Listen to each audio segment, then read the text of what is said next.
there was a wreck here months ago, but the yield sign has never been replaced here.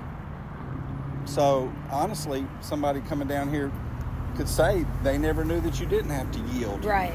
But the other big issue is like when you're going up at the top of the hill, there's 2 turns that say no U-turns allowed, but people drive past the light and then do illegal U-turns. And if someone is coming on 431 North and going over the top of that hill at the speed limit, oftentimes, especially if it's a truck, like you saw that car right there, that was actually an illegal U-turn that they just made.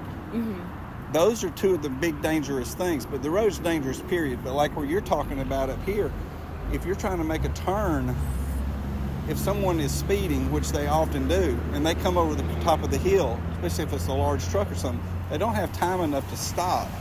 The yield sign needs to be replaced.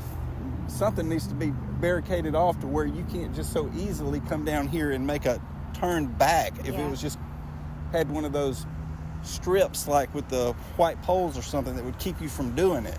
But you know, law enforcement hasn't been out here, and I would have thought they would have already been out here more. A couple of months ago, the sheriff's office sat at the top of the hill and was giving tickets to people that were doing the illegal U-turns, and that seemed like that stopped for a while, but you could tell that they're already doing it again. You see, it's a double yellow line. So that right there, you just saw it. It happens every day. I live out here. I live not too far from here.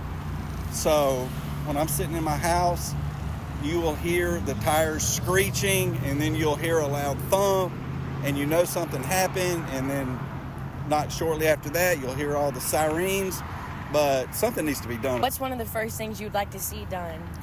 First, I'd like to see them close off the two places where you couldn't even make a U-turn. I believe that the only reason those turnarounds are there is so law enforcement can turn around. I think they should just close that off. And then right here where you're going on Crosswinds, I think that there's some way that they could cone that off further down to keep people from doing U-turns, and I believe that would stop their 2 major problems.